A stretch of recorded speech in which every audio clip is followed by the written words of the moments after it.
Terima kasih, selamat hari Minggu.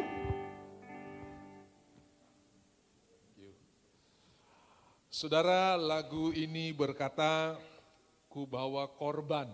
Saudara tahu korban itu sakit ya. Tidak ada korban yang enak. Kalau saudara dengar berita atau saudara nonton televisi, ada kecelakaan yang terjadi di ruas jalan Sentani Jayapura, ada truk sama mobil tabrakan dan 3 orang korban. Nah yang 3 itu bukan lagi tertawa, bukan lagi senang tapi lagi sakit. Bisa saja tulang patah, bisa saja ada kaki yang patah, bisa saja ada luka, bisa saja ada yang sakit ya. Saudara-saudara itu disebut korban. Dan Alkitab tulis kita membawa korban pujian atau mungkin seperti begini. Keadaan saudara tidak enak, keadaan saudara tidak nyaman, keadaan saudara tidak seperti biasanya yang saudara harapkan. Tapi saudara membawa ucapan syukur, itu korban. Sesuatu yang tidak enak ya, jadi sakit. Jadi mengucap syukur itu adalah sebuah korban. Saudara tahu orang mengucap syukur hanya ketika tagihan cair, proyek selesai, sukses di karir. Tetapi jarang orang mengucap syukur ketika keadaan-keadaan yang tidak diharapkan terjadi. Itu disebut korban. Makanya saya lebih senang berkata mari kita membawa persembahan daripada saya berkata mari kita membawa korban persembahan. Karena kalau korban persembahan itu memberi sampai sakit. Ya, jadi kita lebih jujur lah ya, kita lebih jujur karena kita masih memberi dengan tertawa, dengan sukacita ya, kita masih memberi karena masih ada sisa yang banyak, tapi kalau kita berkata mari kita bawa korban persembahan berarti itu pemberian yang terakhir yang kita punya untuk kebutuhan kita tapi diberikan untuk Tuhan, itu korban. Ya, jadi sesuatu yang tidak enak atau tidak nyaman tapi kita lakukan buat Tuhan itu disebut korban. Jadi Bapak Ibu yang dikasihi oleh Tuhan, kita akan belajar hari ini tentang bagaimana rencana Tuhan tidak pernah akan gagal.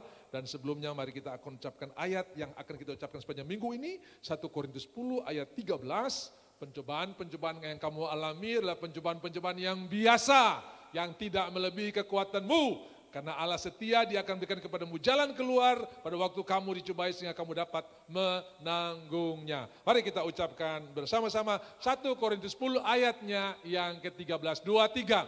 Pencobaan-pencobaan yang kamu alami ialah pencobaan-pencobaan biasa yang tidak melebihi kekuatan manusia.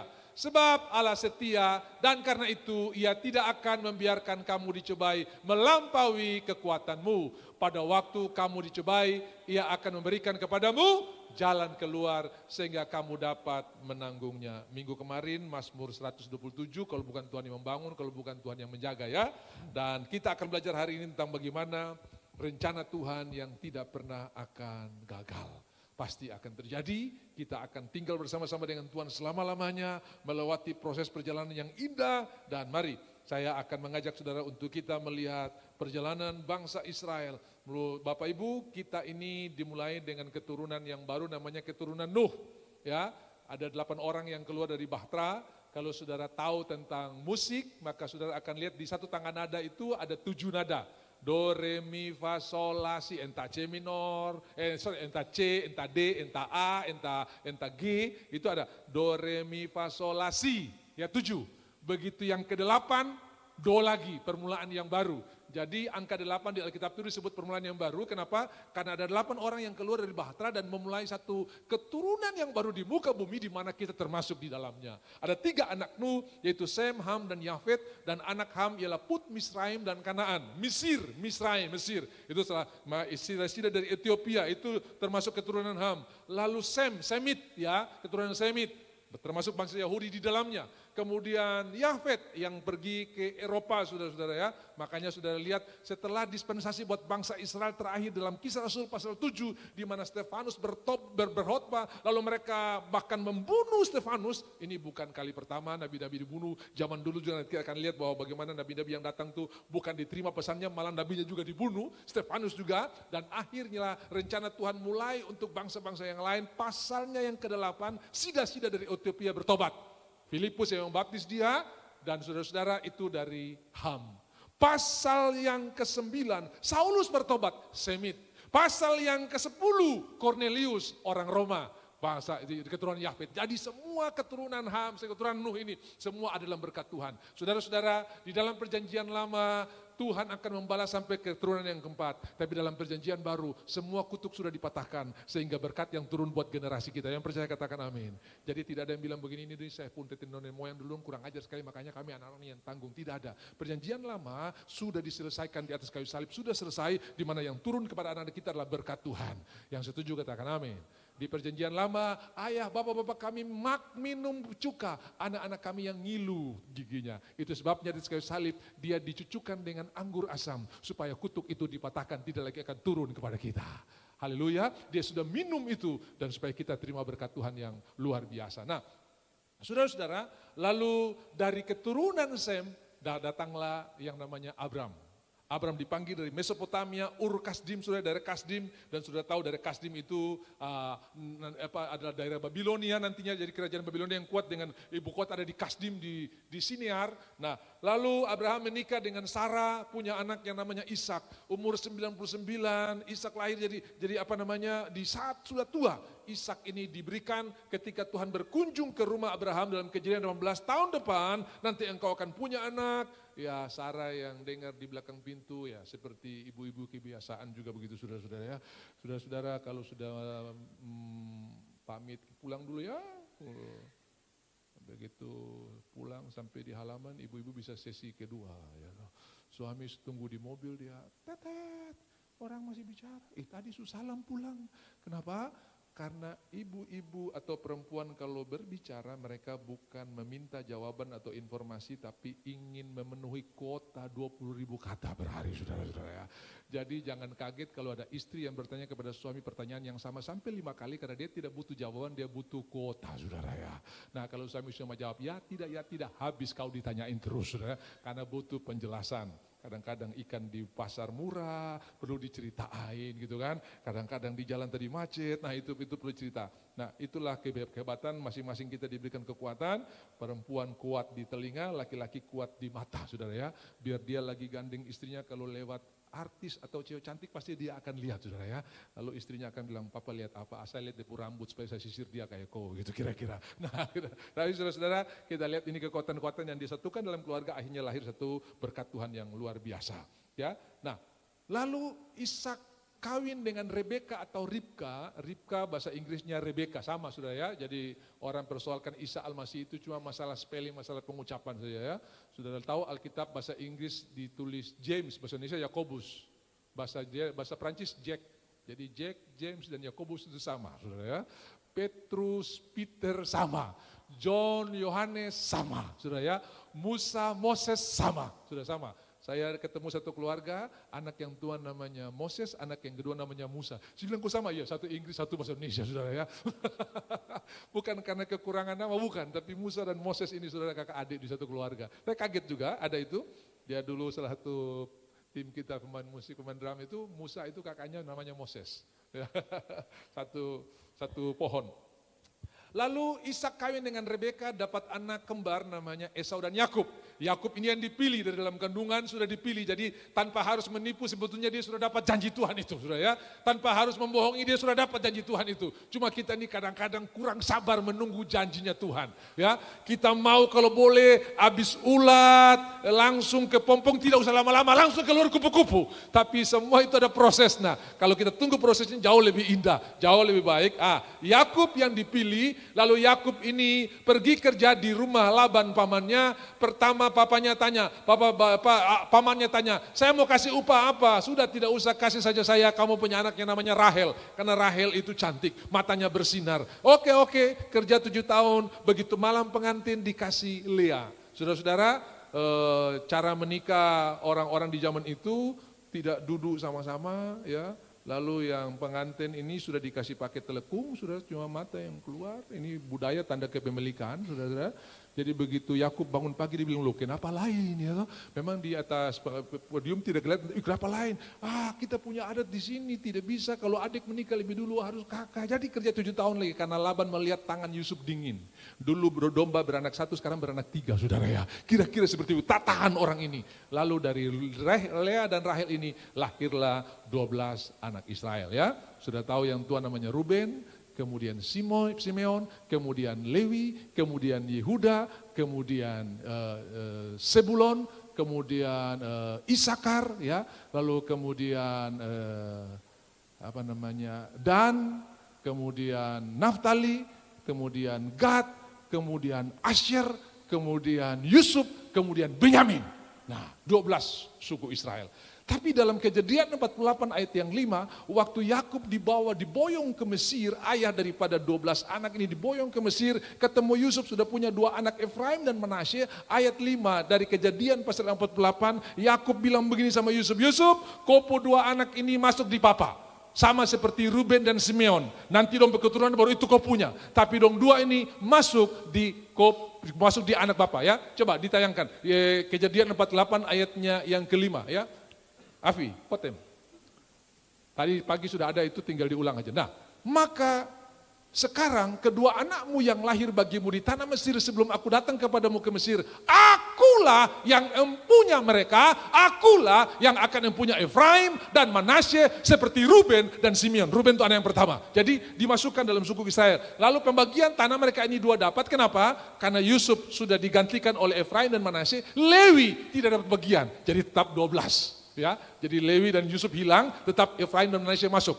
Lalu saudara-saudara, ketika perjalanan mulai, mereka keluar dari Mesir sangat banyak. Alkitab tulis di dalam Kejadian 15 waktu Abraham mendapat penglihatan dari Tuhan, nanti keturunanmu akan dijajah 400 tahun di negeri asing. Itulah di Mesir, saudara-saudara. Kemudian Yusuf diutus pergi ke Mesir duluan, kemudian Yakub pindah dengan 70 orang, lalu mereka tinggal di Goshen, beranak pinak, jadi sangat banyak sampai lahir Firaun yang tidak mengenal Yusuf, dan Keluaran pasalnya yang ketiga, mereka ditindas tapi mereka makin bertambah banyak, ya. Melihat pertumbuhan orang Israel yang luar biasa ini, raja menjadi takut, ini kalau dong pegang senjata, tidak usah senjata, pegang tombak, pegang batu saja, ketong habis, ini people power ini, sangat banyak. Lalu dia panggil Menteri Kesehatan, dia panggil bidan-bidan di puskesmas, perhatikan ya, kalau yang lahir anak laki-laki buang di Sungai Nil, kalau perempuan biarkan hidup. Saudara-saudara, ada bidan-bidan yang takut akan Tuhan, mereka tidak melakukan instruksi raja. Lalu raja bilang, kenapa sensus makin hari makin tambah? Saya sudah dapat laporan dari Menteri Kependudukan, orang Israel tambah hari tambah banyak. Lalu rapat lagi, lalu si suster-suster dan bidan-bidan ini bilang begini, aduh Bapak Raja, mohon maaf, orang Israel kuat-kuat, ketong belum datang dong sepotong pusar sendiri, kira-kira begitu saudara ya. Padahal mereka takut akan Tuhan. Nah, itu sebabnya Tuhan memberkati mereka, mereka punya keluarga, karena bidan-bidan pada waktu itu tidak boleh punya keluarga. Tuhan berkati sehingga mereka punya keluarga. Nah, apa yang terjadi? Mereka jadi banyak sampai Musa lahir. Ya, Musa lahir, keputusan raja untuk membunuh anak laki-laki. Itu Musa lahir. Aduh Musa, kenapa ku lahir di saat yang tidak tepat? Tidak, Tuhan selalu punya waktu yang tepat buat saya dan saudara. Mungkin secara kasat mata tidak tepat, tapi bagi Tuhan tidak ada yang mustahil. Amin. Aduh Pak, saya ini memulai usaha tapi gara-gara COVID. Saudara-saudara, mungkin waktu saudara tidak tepat, tapi waktu Tuhan selalu tepat. Dia bisa mengubah, bahkan saya mendengar di zaman COVID ada banyak orang yang bukan usahanya berkurang, tapi usahanya bertambah. Karena Tuhan bisa mengubah persoalan menjadi berkat. Saya ingat di Bandung ada seorang pengusaha hotel, saudara. Waktu Bandung lockdown, dia berdoa, Tuhan, karyawan-karyawanku adalah orang-orang yang mengharapkan pekerjaan dari Tuhan lewat saya. Dan saya tidak akan PHK mereka, saya percaya engkau punya jawaban. Sementara yang lain sudah keluar suara PHK, dia bilang, kamu berdoa ya, Tuhan pasti berkati kita semua. Lalu mereka bersekutu, tiba-tiba Tuhan taruh impres, taruh kesan, buka pabrik roti, karena zaman itu orang perlu makan. Dan hari itu saudara-saudara, semua pegawai hotel tidak jadi dirumahkan, jadi pengantar roti, delivery order. Ya, karena apa? Orang tidak boleh keluar rumah, lalu mereka diantar. Saudara-saudara, semua tidak ada di PHK, mereka jadi pengantar roti, lalu mereka mulai order luar biasa, itu bakery diberkati, makin hari makin banyak, karyawan nambah. Sementara hotel masih tutup, orang-orang yang dia sudah doakan tidak akan berhenti, betul-betul terjadi. Lalu lockdown dicabut, hotel jalan saudara. Dia bilang, ini pegawai-pegawai hotel sudah jadi pegawai bakery, terpaksa dia buka lagi lowongan untuk terima pegawai hotel yang baru. Orang lain PHK, dia malah terima pegawai. Kenapa? Di tengah krisis Tuhan bisa menyatakan kemuliaan yang luar biasa. Kalau kita percaya, Tuhan akan nyatakan hal-hal yang luar biasa. Tepuk tangan buat Tuhan kita yang luar biasa, percayalah. Nah, kemudian Musa lahir. Dia sudah tahu ceritanya, Musa itu artinya diangkat dari air, usia 3 bulan. Mereka taruh dia di sungai. Saya percaya itu perlindungan Tuhan, karena iman. Orang tua taruh dia di Sembunyikan dia 3 bulan, lalu mereka taruh dia di zaman itu, saudara, belum ada bendungan Aswan yang sekarang ini yang tahan buaya-buaya tidak bisa pergi. Sampai sekarang ini, saudara, sungai Nil sudah berenang aman. Kalau saudara pergi di sungai Nil itu bersih terhadap buaya Nil, dan buaya yang paling hebat, paling ganas itu buaya Nil. Tapi hari itu Tuhan pelihara ada seorang anak, saudara ya. Dan waktu bayi atau keranjang itu hanyut pelan-pelan, pas putri Firaun turun pergi mandi. Coba kalau putri Firaun lupa handphone, dia balik lagi, Musa lewat, saudara ya. Musa lewat, tapi Tuhan bisa atur pertemuan-pertemuan yang ajaib, saudara ya. Tuhan bisa atur, itu kalau putri Firaun dia terlambat datang saja. Hari itu kuda Nil dengan buaya Nil pesta dong, makan bayi-bayi itu termasuk bayi Musa. Tapi Tuhan bisa atur langkah-langkah. Tiap langkahku diatur oleh Tuhan. Tidak ada yang salah. Saya berdoa dalam minggu ini saudara akan ketemu dengan pertemuan-pertemuan yang tidak direncanakan. Kadang-kadang cuma bertemu di jalan bisa lahir proyek yang luar biasa. Kadang-kadang cuma ketemu di bis bisa lahir keputusan-keputusan yang ajaib. Kamu yang, waduh, jadilah saudara-saudara. Tuhan bisa punya pertemuan-pertemuan yang luar biasa. Percayalah, begitu dia taruh, Tuhan aku lepaskan berkat atas anak ini. Lalu keranjang itu hanyut. Pas putri Firaun turun mandi, Musa menangis. Belas kasihan Tuhan turun. Miriam datang menghadap. Bagaimana kalau saya cari inang pengasuh? Ya, cari, tapi ini tetap anak saya. Lalu dikembalikan lagi ke rumah Musa, dikasih segel besar-besar. Rumah ini jangan diganggu karena putri Firaun punya anak lagi disusui di dalam, saudara ya. Bayangkan itu, saudara. Musa diangkat oleh Firaun dan dia tinggal di Mesir 40 tahun. Umur 40 dia lihat saudara-saudaranya berkelahi, dia lihat orang Mesir menindas orang Israel, dia tahu itu adalah saudaranya. Lalu orang Israel itu dibunuh, ditutup dengan pasir. Saudara, saya percaya pelajaran pertama yang Musa terima di Mesir adalah ilmu bela diri. Karena 1 kali hajar mati, saudara ya. Dia tahu sekali tentang bela diri, langsung mati. Besoknya dia datang, 2 orang saudaranya berkelahi. Dia lerai, jangan kamu berkelahi. Emangnya kamu siapa? Kamu mau siapa yang angkat kamu jadi mandor kita? Apakah kamu mau bunuh saya seperti bunuh orang Mesir kemarin? Lalu Musa tahu, ini informasi akan menyebar. Dia lari ke Midian, 40 tahun di Midian. Semua jubah Mesir, semua jubah hebat itu lucu semua. Lalu dia diutus umur 80 lewat belukar yang menyala, Keluaran pasal 3. Aku mengutus engkau untuk mengeluarkan umatku sebab aku telah mendengar doa mereka. Keluhan mereka sudah sampai kepadaku dan aku akan turun melepaskan mereka. Lah kalau Tuhan turun, saudara, siapa yang mau pilih? Amin. Ada pendeta yang bilang begini, saudara-saudara jangan berdoa datanglah kerajaanmu. Kalau kerajaan Tuhan datang ketong habis semua, saudara, kira-kira begitu ya. Tapi saya mau berkata kerajaan Tuhan datang bukan Tuhan sendiri tapi lewat orang-orang yang dia pilih. Dan Tuhan turun membebaskan orang Israel lewat Musa yang sudah dia pilih sebelum dunia dijadikan. Saya berkata hari ini saudara, orang-orang pilihan Tuhan yang Tuhan pilih sebelum dunia dijadikan. Bisa bilang amin? Saya adalah orang pilihan Tuhan, saudara adalah orang pilihan Tuhan. Amin. Kita dipilih dari segala suku bangsa untuk memasyurkan kemuliaan Tuhan. Musa bilang, Tuhan Satra pintar bicara. Siapa yang bikin lidah? Betul, tapi Satra pintar bicara. Lalu saudara, hari itu Tuhan ngalah. Oke, saya angkat abangmu Harun jadi juru bicara. Saudara tahu apa yang terjadi? Waktu Harun baru ngomong 5 kata ketika menghadap Raja Mesir. Musa ngomong lebih banyak, saudara ya. Padahal dia bilang tadi tidak bisa bicara. Apa yang tidak saudara punya akan Tuhan tambahkan dalam hidup saudara. Ingat, waktu engkau berkata ya, yang tidak kau punya akan Tuhan tambahkan. Ya, waktu engkau bilang begini, ku jawab ya, ya, ya. Ku jawab ya, ya, ya. Ku jawab ya Tuhan, ku jawab ya Tuhan. Ku jawab ya, ya. Ketika Petrus berkata ya atas panggilan Tuhan, gembalakanlah anak dombaku. Dan di hari Pentakosta, Kisah Rasul pasalnya yang kedua, dia berdiri dan berkhotbah. Habis berkhotbah kuasa Tuhan turun, 3.000 orang bertobat. Sesudah itu Tuhan tambahkan jumlah mereka. Lalu ada orang yang 40 tahun, usia 40 tahun di pintu gerbang elok atau pintu gerbang emas lumpuh. Petrus berkata, emas dan perak tidak ada padaku, tapi dalam nama Yesus apa yang aku punya kuberikan kepadamu. Bangkit dan berjalanlah. Seketika itu juga orang itu berjalan. Seluruh Yerusalem heboh tentang nama Yesus. Akhirnya ahli-ahli Taurat, para penguasa-penguasa agama waktu itu panggil Petrus dan Yohanes. Mereka sidangkan, stop bicara tentang nama itu, sebab kamu telah membuat seluruh Yerusalem kenal tentang nama Yesus. Lalu Petrus, seorang penakut yang tadinya kepada pembantu, kepada tentara Romawi, aku tidak mengenal dia. Di malam ketika Tuhan ditangkap, pakai sumpah segala. Swear, I don't know. Saya tidak kenal him. Swear, sumpah, saya terkenal dia. Petrus yang pernah bersumpah bahwa dia tidak mengenal Tuhan. Hanya karena takut nyawanya terancam. Hari itu dia berkata begini, pilih mana yang benar menurut kamu, mana yang baik menurut kamu. Menyenangkan Tuhan atau menyenangkan manusia. Bagi kami tidak akan berhenti berbicara tentang nama itu. Lalu mereka bilang, kok keluar lu tong rapat dulu. Siapa dia itu? Dia penakut, dia orang biasa, kok kenapa jadi seperti begitu? Waktu engkau berkata ya, apa yang tidak kau punya akan ditambahkan. Waktu engkau berkata ya, apa yang tidak ada padamu. Karena Tuhan tidak cari kehebatanmu, Tuhan cari yamu. Dan waktu engkau berkata ya, yang tidak kau punya ditambahkan. Saya tidak bisa bicara, tidak bisa lihat banyak orang. Dan kalau bicara, sebentar saya selesai dan urutan bicara saya paling kacau. Ayah saya guru ilmu komunikasi dan dia berkata begini, Papa sudah pakai indera ke-6 sampai ke-7 untuk mengerti kopu cerita, tapi tidak mengerti juga. Kenapa? Tidak ada kronologisnya. Cerita amburadul, A ke Z, Z ke B, B ke Y, Y ke C. Biar orang pakai indera ke-10 pun tidak akan mengerti. Saya pergi ke kampung istri saya, ngomong-ngomong, ngobrol-ngobrol dengan om dan tantenya. Di depan saya mereka iya. Habis itu mereka ke dapur tanya sama istri saya, tadi dia bicara apa itu saudara?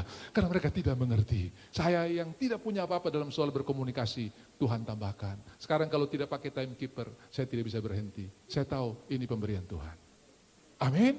Yang tidak kau punya akan Tuhan tambahkan. Bilang kiri kanan kau sudah dengar itu. Haleluya. Jadi kalau istri bilang sama suami, Papa kok uang belanja belum tambah-tambah? Nanti bilang, Tuhan yang akan tambah. Begitu kira-kira.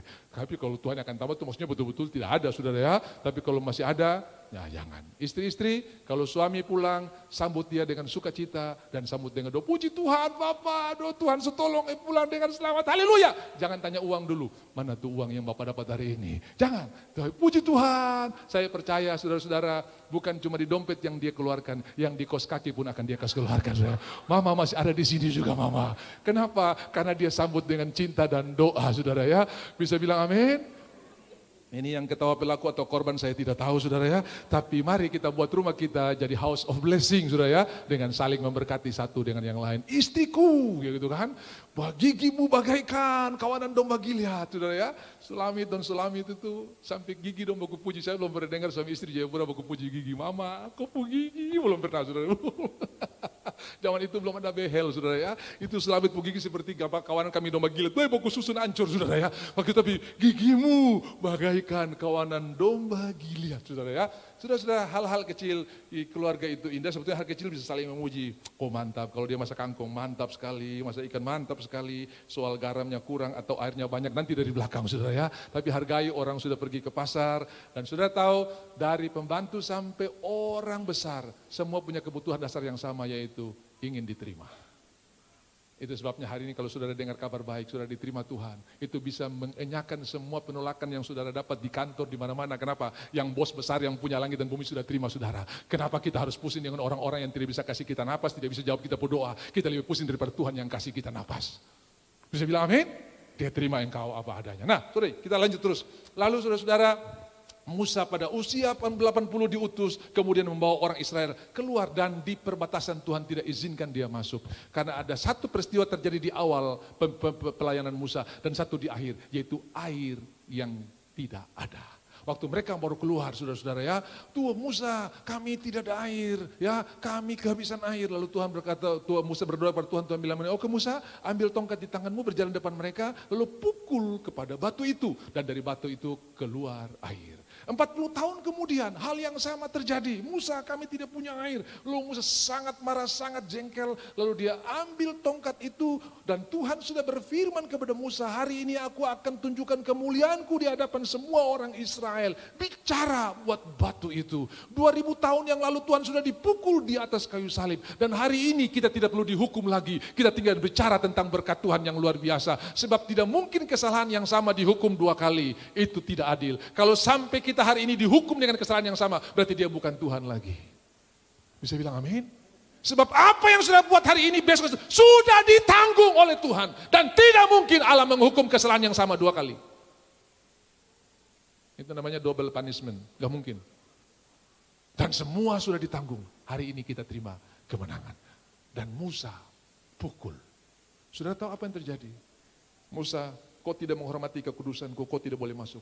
Kenapa cuma masalah pukul itu saja kau bisa, dia tidak masuk? Dengarkan, Musa memberikan impres dan kesan yang salah kepada orang Israel tentang siapa Tuhan. Tuhan itu tukang pukul, Tuhan itu tukang hukum, dan kesalahan itu bisa dihukum berulang-ulang. Musa, engkau tidak mengajarkan yang benar tentang aku. Dan itu melanggar kekudusan Tuhan. Makanya saya berusaha dari mimbar ini mengajarkan tentang Tuhan yang benar. Siapa Tuhan? Karena di dalam perjanjian lama, siapa engkau? Harus kudus, harus luar biasa. Tapi perjanjian baru, siapa Tuhan kita yang sudah menyelesaikan semuanya? Bisa bilang amin? Kita menang hari ini karena Tuhan, kita diberkati semua karena Tuhan. Ya, Musa yang mengeluarkan, Yosua yang menyeberangkan, Daud yang membawa kepada kota pemerintahan yaitu Sion. Yang lain masih putar-putar, Saul masih tidak hormati, tamu Tuhan ada di Kiryat Yarim, dibiarkan saja. Sampai Daud memerintah, dia bawa kembali kemuliaan Tuhan ke Sion. Karena Sion itu kota pilihan Tuhan. Ya, aku akan tinggal di Yerusalem. Jangan tinggalkan Yerusalem, perjanjian Tuhan akan turun dari sana. Ini sudah saatnya kita pindahkan mimbar kita dari Gunung Sinai ke Gunung Sion. Di Gunung Sinai, seberapa bagus engkau akan dapat berkat. Tapi di Gunung Sion, engkau diberkati karena Tuhanmu yang bagus dan luar biasa. Di Gunung Sinai, do good, get good, do bad, get bad. Buat baik dapat baik, buat jahat dapat jahat. Tapi di Gunung Sion, semua kutuk, semua masalahmu sudah diselesaikan oleh Tuhan. Haleluya. Saudara yang dikasihi oleh Tuhan. Lalu bangsa ini beranak pinak. Dan mereka keluar dengan sangat banyak, disertai dengan mujizat yang luar biasa. Mereka masuk ke tanah perjanjian. Yosua mencatat, tanah mulai dibagi, habis Yosua hakim-hakim, habis hakim-hakim saudara dia di zaman akhirnya ada kisah tentang Rut. Lalu sesudah itu orang Israel ngomel-ngomel, kami enggak punya raja. Lalu mereka datang kepada imam, hari waktu itu imamnya adalah Samuel. Samuel berkata begini, itu permintaan jahat. Tuhan itu raja kita, tidak. Kami sudah lihat di sana ada raja, kami sudah lihat di sana ada raja, di depan ada raja, kami saja yang tidak punya raja. Hasil keputusan, hasil mufakat, hasil musyawarah yang baik, belum tentu hasil doa. Tapi hasil doa pasti indah di hadapan Tuhan. Kami sudah bermufakat, lalu Samuel datang kepada Tuhan, dong minta raja. Tuhan, bagaimana ini? Tuhan berkata kepada Samuel, Samuel, ikut maunya mereka, sebab bukan engkau yang ditolak, tapi aku yang ditolak. Tapi apakah Tuhan tinggalkan Israel? Tidak. Tuhan kasih aturan, Saul bunuh ini, nanti ini.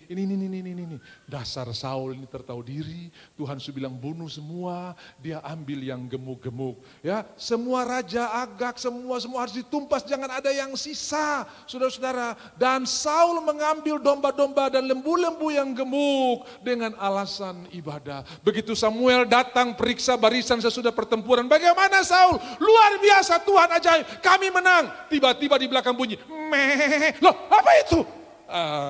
Itu untuk korban. Karena mereka pergi ke rumah Tuhan tidak bawa uang kayak kita. Mereka bawa domba, bawa ini. Nah, saya tanya, alasannya rohani enggak? Sangat rohani. Tapi alasan yang rohani itu berdiri di atas pemberontakan dari firman Tuhan. Itu pun tidak berkenan. Makanya Samuel berkata, lebih baik dengar-dengaran daripada korban atau persembahan. Sekarang, Pak, saya tertarik dengan orang itu, Pak. Memang dia belum seiman, belum percaya Tuhan sih. Tapi karena ada firman Tuhan bilang, bawalah jiwa-jiwa kepada Tuhan. Jadi dia berdiri di atas pelanggaran terhadap firman Tuhan yang berkata tidak ada persamaan antara terang dan gelap, walaupun alasannya untuk cari jiwa. Jadi sekarang ini yang lagi, Pak, saya cinta sekali dia walaupun dia, dan saya berusaha untuk, dia janji nanti kalau tong jadi, saya ikut kok ke gereja. Pak, kami sudah ada komitmen, Pak. Saya akan bilang, pastikan dulu janjinya itu digenapi sebelum engkau berkeluarga, supaya waktu engkau berkeluarga benar-benar terjadi. Kalau tidak, bukan engkau tarik jiwa, jiwa yang tarik kau. Ya, dan banyak yang terjadi jiwa yang tarik, bukan kita tarik jiwa. Kenapa tidak datang? Pak, dia sudah kasih izin saya ibadah, padahal dulu dia janji. Udah itu. Alkitab sudah bilang tidak ada persamaan terang dan gelap. Jadi berdoa anak-anak kita, saudara, biar mereka dapat pasangan, dapat jodoh sama-sama yang takut akan Tuhan. Yang cinta Tuhan. Ya toh? Haleluya. Loh kok kenapa jadi belok ke sini ya? Nah ini contoh saya, Saul saja ini sudah ya. Dia pakai alasan derma kan, padahal berdiri di atas pelanggaran terhadap firman Tuhan. Nah kita lanjut. Lalu Saul ditolak Tuhan, 40 tahun memerintah, kemudian Daud menjadi raja. 7 tahun memerintah di Hebron dan 33 tahun memerintah di Yerusalem. Dan Daud ini yang mengusir orang Yebus dan menjadikan kota Sion, kota pemerintahan Tuhan, mengembalikan rumah Tuhan ke Yerusalem. Kemudian saudara-saudara, Salomo menjadi raja yang membangun bait suci pertama. Daud ingin membangun, tetapi Tuhan bilang bukan engkau tapi anakmu Salomo. Raja yang sangat berhikmat ini akhirnya membangun bait suci yang megah. Dan setiap orang yang lewat luar biasa kagum akan bait suci itu. Kemudian anaknya Rehabeam menjadi raja dan di saat Rehabeamlah kerajaan Israel terpecah menjadi dua. 10 suku di utara dengan ibu kota Samaria, nama kerajaannya Israel. Dan 2 suku Yehuda dan Benyamin di selatan, nama kerajaannya Yehuda, ibu kotanya Yerusalem. 10 di utara dengan ibu kota Samaria dan 10 suku ini ada di utara. Kemudian sudah tahu, dua bangsa ini silih berganti menyembah berhala, silih berganti menyembah berhala yang dilarang oleh Tuhan. Akhirnya saudara-saudara, Raja Asyur datang untuk menghancurkan kerajaan Israel.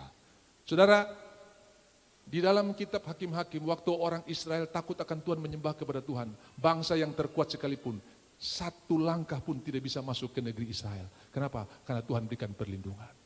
Tapi begitu mereka menyembah berhala, bangsa yang paling lemah pun bisa menaklukkan mereka. Kenapa? Perlindungan Tuhan diangkat.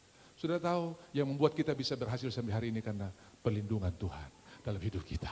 Makanya iblis bilang begini, bagaimana saya bisa jamah dia, kok pagari dia, gitu kan? Dari mana kok? Keliling-keliling dunia. Jadi iblis dari dulu tuh sudah departemen misinya sudah kerja, sudah dari dulu. Sudah misi keliling dunia, saudara ya. Kita belum RT RW, iblis sudah keliling dunia, saudara ya, misinya. Kemudian kamu sudah lihat hambaku Ayub.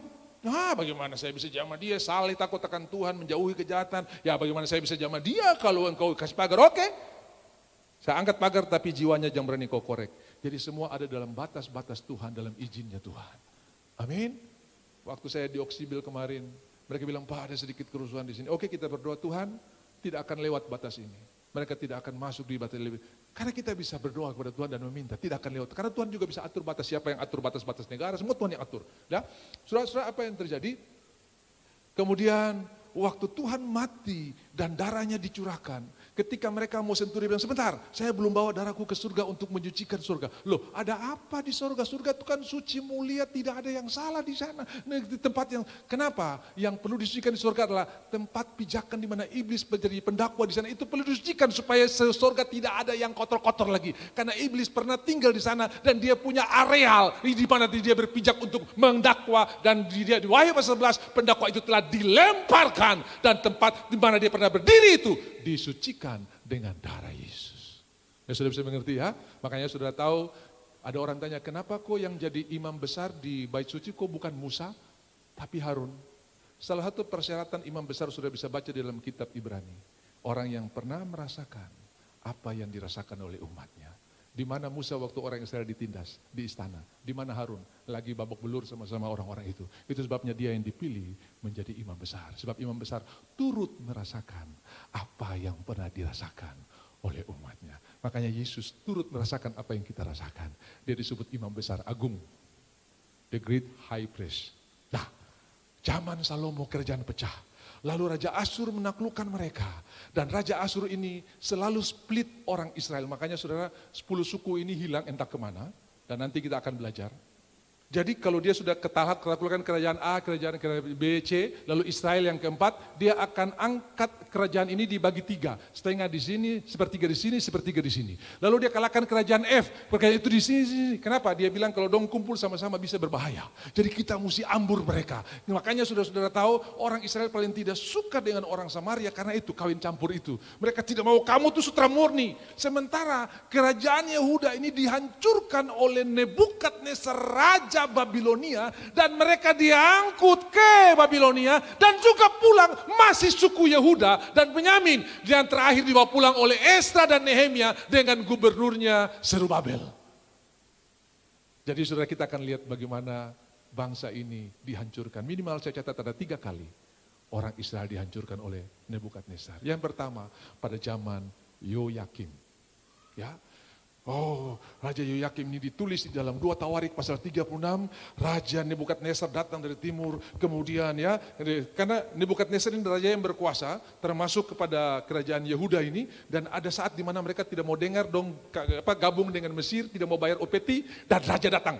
Dan dia datang, kemudian dia membawa tawanan-tawanan ini, dia mengambil perkakas-perkakas yang ada di bait Allah, lalu bawa ke Babilonia, ditempatkan di dewanya dia, di kuilnya dia, dengan dewa yang terkenal di Babilonia namanya Dewa Bel. Nah, Dewa Bel ini akar kata dari Belsasar. Dan itu juga yang disematkan kepada Daniel untuk menjadi syarat masuk dalam diklatnya orang Babilonia.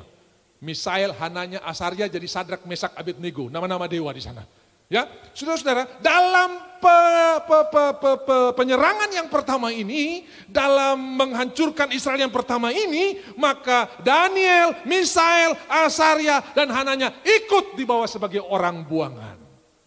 Kemudian yang kedua, zaman Yoyakin, ada Yoyakim, ada Yoyakin. Sama. Dia tidak mau lagi tunduk, dia bergabung dengan orang Mesir, kemudian Raja Babel ini Nebukadnezar datang menghancurkan mereka dan menawan sangat banyak yang dibawa keluar dari Israel. Waktu itu ada 18.000 yang tiba di Babilonia, tinggal 3.000. Mungkin sakit, dibunuh dan sebagainya, yang sakit-sakit, yang pekerja-pekerja kebun dikasih tinggal. Nah, dalam penyerangan yang kedua ini dan penawanan yang kedua ini, Nabi Yehezkiel pun ikut ditawan.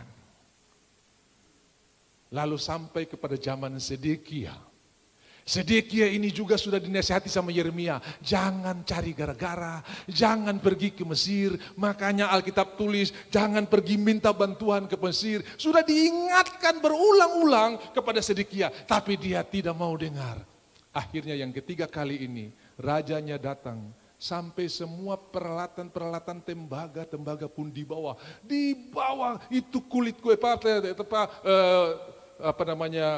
semua tembok-tembok yang terbuat dari pualam dan batu-batu yang berharga yang dilapisi emas dikuliti, dibawa, lalu semua dibawa ke Babilonia.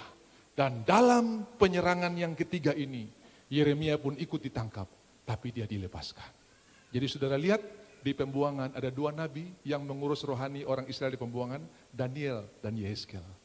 Di Yehuda, di kerajaan, di tanah perjanjian, ada 1 nabi yang tertinggal, namanya Yeremia. Dan mereka ini masih bersurat, masih berkirim-kirim, masih memberikan informasi, masih menyampaikan pesan-pesan Tuhan. Kalau ada pesan untuk orang-orang pembuangan di Babilonia, Nehemia akan tulis surat dan kirim kepada mereka. Dan salah satu surat yang sangat terkenal adalah Yeremia pasal 29. Itu surat buat orang-orang buangan. Coba kita lihat sejenak, saudara-saudara. Yeremia pasalnya yang ke-29, tidak ada rencana Tuhan yang gagal, sudah lihat ya. Tuhan tetap bangkitkan orang-orang di zamannya. Dan saudara jangan takut karena Tuhan masih punya orang-orang yang tidak kau duga untuk menyatakan kemuliaan Tuhan yang luar biasa. Beginilah bunyi surat yang dikirim oleh Nabi Yeremia dari Yerusalem kepada tua-tua di antara orang buangan, kepada imam-imam. Jadi yang dibuang di sana itu ada imam, ada nabi, ya, dan kepada seluruh rakyat yang telah diangkut ke dalam pembuangan oleh Nebukadnezar dari Yerusalem ke Babel. Ayat 5, ya, ini yang Yeremia tulis, ya, ayatnya yang kelima, ya. Langsung, masih pasalnya sama ayat yang kelima, tinggal turun ayatnya di bawah. Pasalnya, dirikanlah rumah untuk kamu diami. Jadi saudara-saudara, ternyata mereka diberikan kebebasan untuk membangun. Mereka tidak seburuk dengan orang-orang nenek moyang mereka yang dibuang ke Mesir. Karena di Mesir mereka tidak bisa bangun rumah. Yang mereka bangun itu rumah-rumah orang Mesir. Yang mereka bangun itu properti orang Mesir, saudara-saudara ya. Tapi itu Yeremia berkata begini, hei, bangun rumah untuk kamu diami. Buatlah kebun untuk kamu nikmati hasilnya. Lalu ayatnya yang ke-6, anak-anak laki-lakimu cari istri, anak-anak perempuanmu cari suami. Lanjut ya. Ayat yang 6. Ayo Afi. Nah, ambillah istri untuk memperanakan anak laki-laki dan perempuan. Ambillah istri bagi anakmu laki-laki dan carilah suami bagi anakmu perempuan. Supaya mereka melahirkan anak laki-laki dan perempuan agar di sana kamu bertambah banyak dan jangan berkurang. Selanjutnya ayatnya yang ke-7 ini selalu dipakai kalau kita mau doa ya. Nah, usahakanlah kesejahteraan kota kemana kamu aku buang. Dan berdoalah untuk kota itu kepada Tuhan sebab kesejahteraannya adalah kesejahteraanmu. Ini surat dari Yeremia kepada orang buangan. Ya, jadi jangan mentang-mentang kamu orang buangan terus kamu tidak mau bikin apa-apa. Kerjakanlah, lakukanlah. Haleluya. Jangan mentang-mentang kamu bukan di tanah sendiri terus kamu kerja asal-asalan. Kerjakanlah. Haleluya.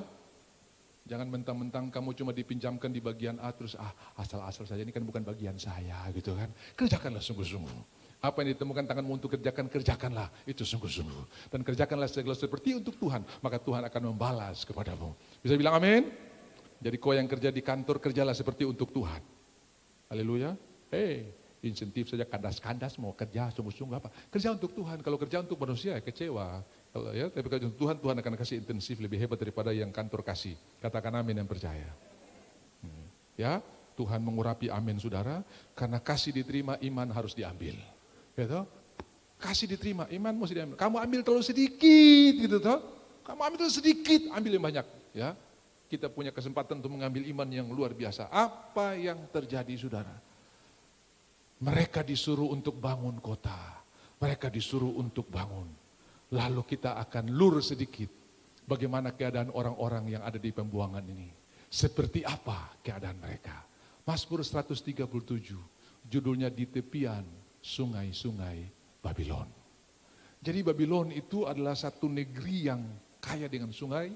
Dan Babylon itu dalam sejarah dikenal dengan negeri 1000 sungai. Ya, makanya ketika Abraham dipanggil dari Mesopotamia yang kemudian hari berubah menjadi Babylon, ya Tuhan bilang pergi ke tempat yang aku tunjukkan kepadamu. Dan waktu Tuhan bawa kepada Abraham ke tempat itu ternyata sungainya nggak sebanyak dengan di Babylon. Jadi Tuhan cuma bilang tempat yang aku tunjukkan, sebab kalau Tuhan bilang di Kanaan pasti dia akan batal semua, akan kasih pertimbangan. Abraham pikir baik-baik, ini negeri mantap. Sebab saya catat minimal ada 4 sungai yang disebutkan di Alkitab yang ada di Babylon. Yang pertama Efrat, Tigris, kemudian sungai Kebar, kemudian sungai Ulai, dan kemudian sungai Ahawa. Nah, coba saudara lihat Mazmur 137 di tepian sungai-sungai, bukan sungai tapi sungai-sungai ya, di tepi sungai-sungai Babylon. Nah, kita lihat dulu Yehezkel 1 ayat 3, Yehezkel ada di sungai Kebar. Yehezkel 1 ayatnya yang ketiga, datanglah firman Tuhan kepada Imam Yehezkel anak Buzi di negeri orang Kasdim, di tepi sungai Kebar. Nah, ini sungai yang ada di Babylon. Jadi orang Israel ini terpencar di pinggir-pinggir aliran sungai Babylon, supaya di sana mereka bisa dapat irigasi untuk pertanian mereka, dan kehidupan juga bisa menunjang, ya bisa ditunjang oleh sungai-sungai ini. Lalu saudara-saudara, Daniel itu mendapat penglihatan di sungai Ulai. Daniel 8 ayatnya yang kedua, itu sungai yang ada di Babylon namanya sungai Ulai. Coba saudara lihat, Daniel 8 ayatnya yang kedua, apa yang ditulis? Datanglah firman Tuhan kepada, Daniel 8 ayat yang kedua. Itu sudah diulang. Daniel 8 ayatnya yang kedua. Itu sungai Ulai. Ya, tinggal diulang-ulang saja. Aku melihat dalam penglihatan itu, dan sementara aku melihat, aku berada di Puri Susan yang ada di wilayah Elam. Elam itu nama kuno untuk Iran. Dan aku melihat dalam penglihatan itu bahwa aku sedang di tepi sungai Ulai.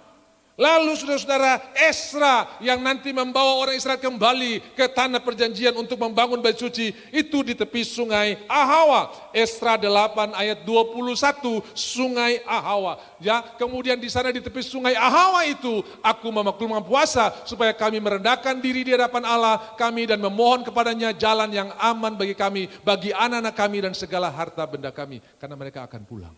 Saudara dengarkan, Tuhan tidak pernah akan gagal. Mungkin sekarang engkau ada dalam penantian, tetap percaya, sebentar lagi jawaban akan segera datang. Jawaban akan segera datang. Tuhan tidak pernah berlambat-lambat. Apa yang terjadi saudara-saudara? Lalu Raja Babilonia ini yang terkenal dikalahkan oleh media Persia. Dan muncullah seorang raja namanya Kores.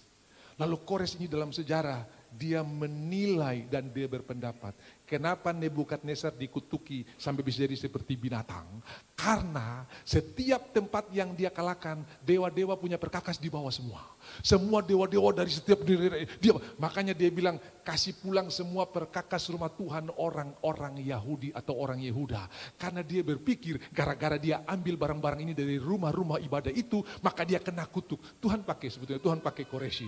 Jadi semua perkakas dari mangkuk-mangkuk, dari piala-piala yang dipakai oleh Darius untuk pesta-pesta, sehingga ada punggung tangan yang tulis di dinding, mene mene tekail urfasim, itu semua dikembalikan lewat Israel. Makanya dia berdoa di tepi sungai Hawa, biarlah Tuhan memuluskan perjalanan kami, sehingga kami bisa tiba kembali di tanah kami dengan sukacita. Nah, kita lihat keadaan mereka di tepi sungai Babylon. Nah, saudara-saudara, pada tahun 70 orang-orang Jamaika, orang-orang Afro-Amerika yang merasa ditindas oleh orang Amerika, mereka mengambil Mazmur 137 ini sebagai sebuah lagu karena mereka merasa nasib mereka mirip. Ya, sudah tahu zaman itu kalau ada orang negro duduk di bis, kemudian orang kulit putih naik, dia harus berdiri dan kasih tempat itu. Dia tidak boleh. Itu penindasan yang luar biasa. Lalu Mazmur 137 ini mereka rasa sama seperti mereka punya. Nah, orang Jamaika tuh senang dengan lagu-lagu reggae. Dan ini diangkat mentah-mentah jadi lagu By the River of Babylon yang dipopulerkan oleh Boney M tahun 78. Dan lagu itu jadi hits yang luar biasa, cuma bedanya lagu itu dinyanyikan lagi dansa-dansa. Pesta-pesta, padahal itu lagu sedihnya orang Israel. Gitu? Coba dikonversi ke bahasa Inggris supaya saudara lihat dia punya lirik persis sama, tidak ada yang berbeda. Coba dikonversi ke King James Version, yaitu By the rivers of Babylon. Ini lagu sedih sebetulnya ya.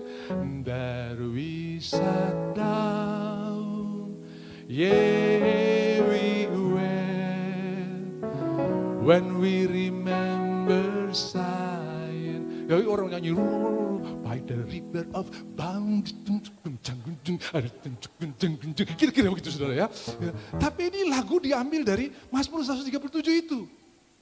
Lalu saudara lihat ayat 4, coba dikonversi ke ayat 4 ya. Ayat 4, ayat 5, ayat 6, ayat 7. There's the wicked carry us away in captivity, require from us a song. Ya, jadi bagaimana mereka minta lagu tentang Tuhan kepada kita.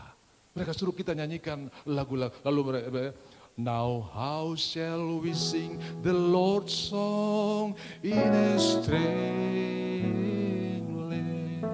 Itu diambil mentah-mentah dari sini, karena mereka rasa nasib mereka seperti itu. Lalu dia punya bait terakhir, itu diambil dari Mazmur 19 ayatnya yang ke-14 atau ayat yang ke-15 bahasa Indonesia.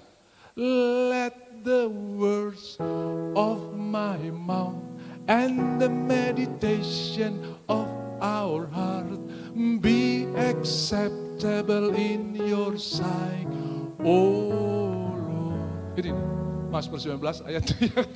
Jadi saudara-saudara, orang tidak tahu yang menari-menari ini dong lagi nyanyi lagu firman Tuhan ini saudara ya. Karena baitnya ini, let the words of my mouth and the meditation of my heart be acceptable in thy sight. Oh, dan di sini oh Lord, kalau mereka gubah here tonight, karena lagu itu selalu dinyanyikan di malam hari di nightclub di mana-mana, here tonight, saudara ya. Jadi mereka merasa nasib yang sama seperti yang dialami oleh bangsa Israel. Jadi saudara lihat, secara ekonomi orang-orang Israel ini tidak berkekurangan, tapi secara spiritual mereka menderita karena mereka tidak punya rumah Tuhan, tidak punya tempat untuk beribadah. Biarlah hal yang sama bisa dirasakan oleh saudara, sehingga saudara bisa berkata seperti orang Israel di buangan, lebih baik 1 hari di pelataran rumah Tuhan daripada 1000 hari di Babylon yang ada sungai banyak, yang ada banyak makanan. Karena mereka mulai dari pembuangan ketiga kapok, tidak mau menyembah berhala lagi. Karena mereka tahu ada konsekuensi yang tidak enak ketika mereka menyembah berhala. Bahkan Daniel pun tetap memilih berdoa kepada Tuhan. Sadrak Mesak pun tetap memilih untuk tidak mau menyembah patung yang dibangun oleh Nebukadnezar dengan konsekuensi hukuman mati. Mereka udah kapok. Lebih baik kami mati menyembah Tuhan daripada selamat karena menyembah Baal. Mereka sudah rasa bagaimana penderitaan yang luar biasa karena menyembah Baal. Dan sejak pembuangan ketiga ini, mereka sudah punya komitmen, apapun terjadi, kami tetap akan menyembah Tuhan. Saudara-saudara yang dikasihi oleh Tuhan, Yesus berkata, carilah dahulu kerajaan Allah dan kebenarannya, maka yang lain akan ditambahkan. Mereka berdoa siang dan malam, Tuhan, kelepasan itu datang.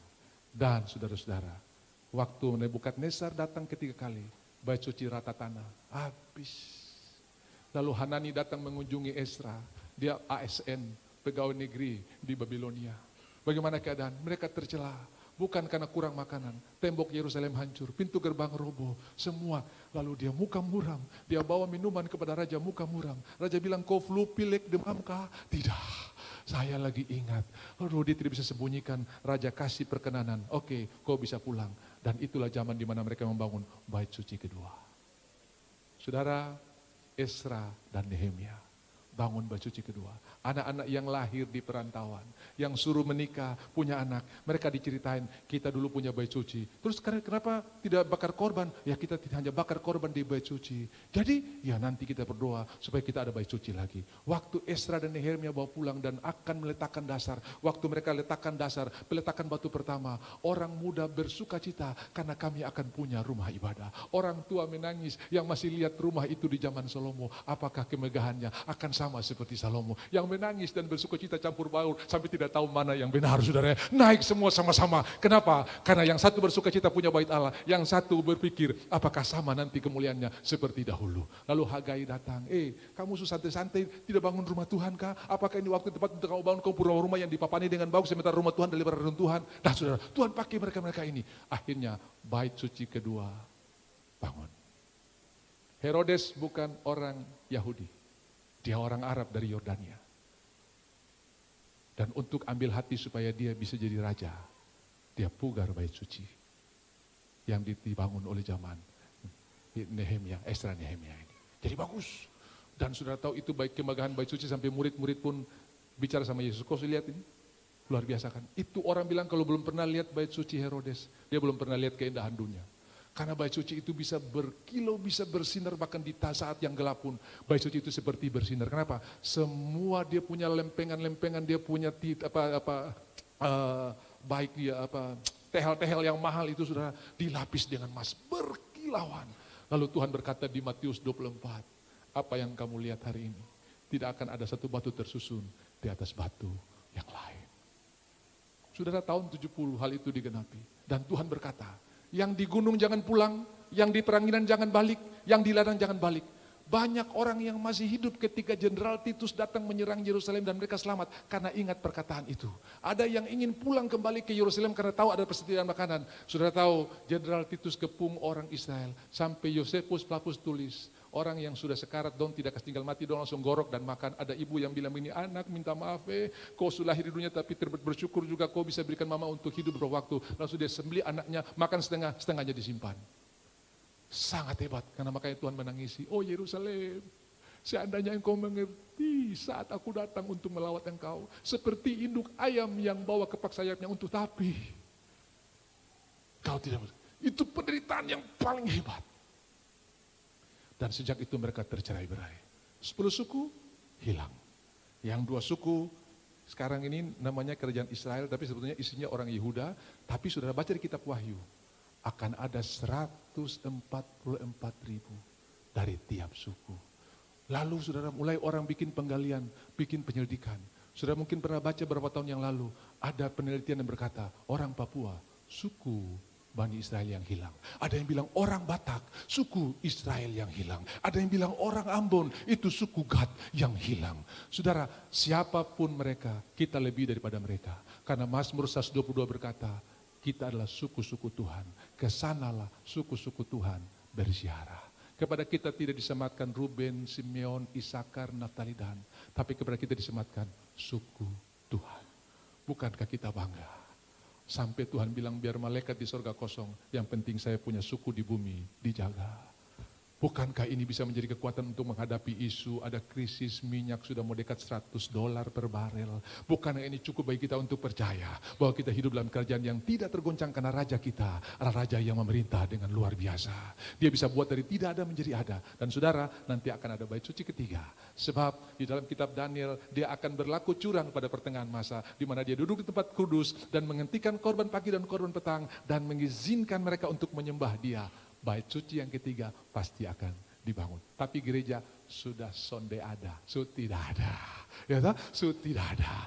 Kita akan hidup dalam kemuliaan bersama-sama dengan Tuhan, dan nanti setelah masa untuk penyelesaian Israel selesai, kita akan turun bersama-sama dengan Tuhan. Kakinya menginjak di Bukit Zaitun terbelah, kita kalahkan seluruh kekuatan dunia, dan Tuhan bangun ke pemerintahan baru, Yerusalem baru, turun dari sorga. 1000 tahun lamanya diikat semua iblis, orang-orang yang di luar Tuhan masih di dalam kubur. Nanti sudah 1000 tahun kita merintah bersama-sama Tuhan, orang-orang itu dibangkitkan untuk dihakimi. Semua kita akan ada tompo om-om, oma-oma, opung-opung, tete-tete, dong akan ada di kebangkitan pertama. Di mana kita akan ketemu dengan mereka, gigi utuh, tidak ada ompong, saudara ya. Semua sehat, lebih muda daripada saya, lebih muda daripada saudara. Karena kita punya tubuh kemuliaan, sama seperti tubuh kebangkitan Tuhan. Dalam sekejap, orang yang masih hidup akan diubahkan. Dan kita akan tinggal bersama-sama dengan Tuhan selama-lamanya. Apa yang menjadi refleksi hari ini? Saudara, lebih baik engkau kekurangan makanan daripada kekurangan firman Tuhan. Lebih baik engkau kekurangan secara jasmani, tapi jangan kekurangan secara rohani. Mereka menangis, bagaimana mungkin orang-orang asing yang menindas kami ini, tolong nyanyikan lagu-lagu sukacita, tolong nyanyikan lagu-lagu di gereja. Mereka, itu penghinaan tingkat tinggi. Tapi saudara, dia bilang, Tuhan dengar doa kami, berbahagialah orang yang membalas mereka. Bukan mereka minta pembalasan, tapi mereka minta keadilan Tuhan dinyatakan. Biarlah lewat hidup saudara, keadilan Tuhan dinyatakan. Kita tidak pernah minta orang-orang itu binasa, tapi kita berdoa supaya mereka mengenal Tuhan sebelum binasa. Kita berdoa supaya mereka ada dalam rencana Tuhan yang luar biasa. Sudah bisa lihat? His story, cerita Tuhan. His story. Sejarah bahasa Inggris history kan? Coba saudara pisah, his story, ceritanya Tuhan. Dia sementara bercerita lewat peristiwa-peristiwa yang luar biasa. Percayalah, janji Tuhan ya dan amin. Sebentar lagi dia akan datang menyebut kita semua, dan kita akan tinggal bersama-sama dengan Tuhan. Senang selama-lamanya. Yang percaya katakan amin. Jadi saudara-saudara tetap berpaut kepada Tuhan. Dalam minggu ini sudah akan bertemu dengan banyak kemudahan dan kemurahan. Orang-orang sudah Tuhan persiapkan untuk bertemu dengan saudara. Orang-orang sudah Tuhan siapkan untuk bertemu dan membicarakan hal-hal yang luar biasa. Itu yang disebut dengan kemurahan Tuhan. Orang banyak diberkati dengan firman Tuhan hari ini. Tepuk tangan buat Tuhan kita yang luar biasa. Ini masih koma, tapi kita akan percaya dalam minggu ini Tuhan akan buat perkara yang ajaib. Bangkit berdiri bersama-sama, kita berikan kemuliaan buat Tuhan, kita berikan penyembahan buat Tuhan, kita berikan ucapan syukur buat Tuhan.